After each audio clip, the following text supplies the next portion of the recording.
টাকা বরাদ্দ হয়েছে এই অবস্থা থেকে উঠলাম না কোনোদিন।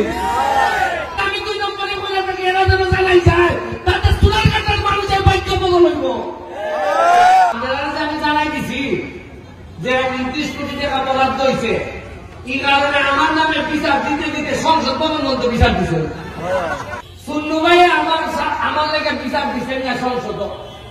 ওইটা যে মাননীয় স্পিকার, এই যে একটা লোক সব হিসাব করে আমরা ইজ্জত থাকে না। সাহিত্য স্পিকার করতে করতে বড় হইলে একবারে তেমনি আবার বলতে দেব জগদীশপুর মুক্তিযোদ্ধা সত্তর।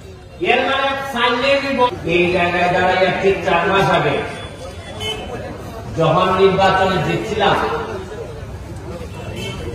আর নির্বাচনের আগে 2 দিন 3 দিন আগে যখন লাস্ট শেষ জনসভা করি এখানে, তখন আমি কিছুই জানতাম না রাষ্ট্রের পলিসি কি।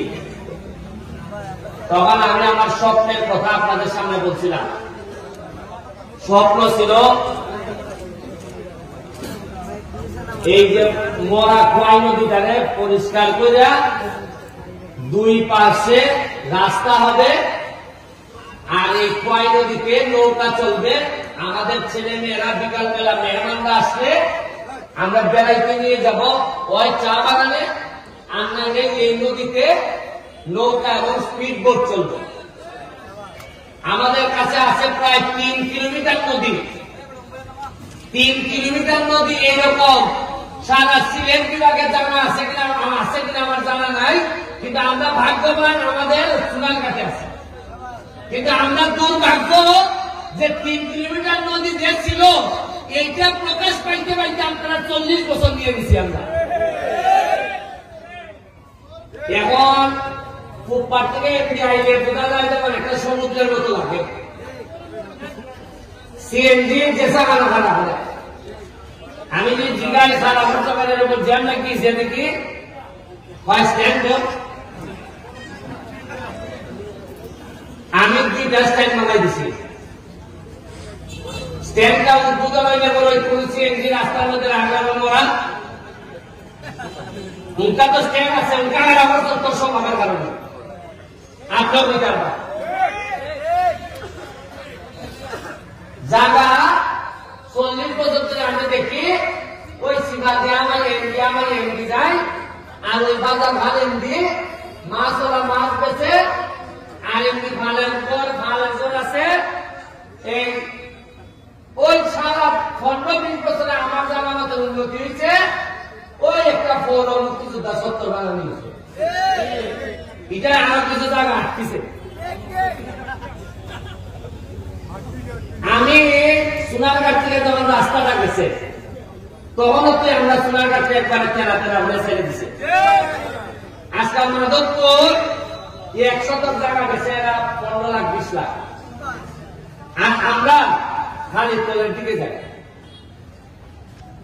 এখন জায়গার থেকে আর আমার সাথে যোগাযোগ করছেন কিটার লাগে। আমি বললাম যে আপনারা কেউ লাগে ভাই, যে স্বপ্নের কথা আমি বলছিলাম দেখা যায় এই স্বপ্ন এরই আমরা বলতেছে এই সরকার এবং এই রাষ্ট্র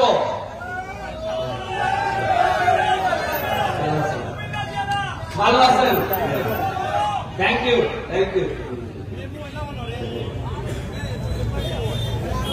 এরই আমরা বলতেছে যে ভাই তোমার রাস্তাটা আমরা বড় করে দেব।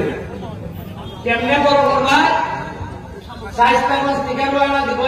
করতে করতে বড় হইলে একবারে তেমনি আবার বলতে দেব জগদীশপুর মুক্তিযোদ্ধা সত্তর।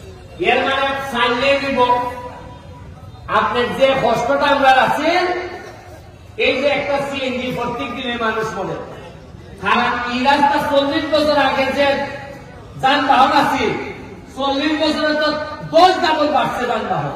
এটা রাস্তায় হিঞ্চম আছে। আমি কইতাম যে মজা মারে মজা ভাই, আর আন্দোলন আমিন ভাই সহ আমরা খালি বইতে পারি। রাস্তা বড় হইতো, এখন সমস্যা দেখা দিচ্ছে। রাস্তা বড় হইতো বাজার বড় হওয়ার কেমনে, বাজার বড় হলে তো বিল্ডিং ভাঙা পড়ছে।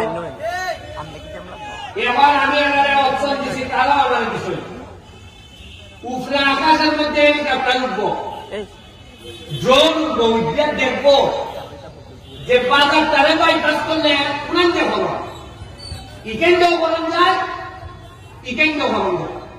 বাইপাস মানে ধরুন গুগাওয়ালা যা ধরেন বাইপাস দিতে গেলি যায় দুইটা ও আমরা বাজারে ফিসি দেয়া ওই কেন্দ্রে একবারে যদি যা উঠে এই এই আন্তরিকা যদি উঠে অভিগঞ্জের যেভাবে বাইপাস দিচ্ছে আমরা শান্তি মানে না হইতো না। এখন আজকাল যারা এই মিটিং আইছেন না তারা তার ভাইবা, কারণ জায়গার দাম যে বাড়বো তারা তো জানেন না। তোমরা যারা মিটিং আইছো কিছু হাতলা হাতলা করে জায়গা রাখাছো,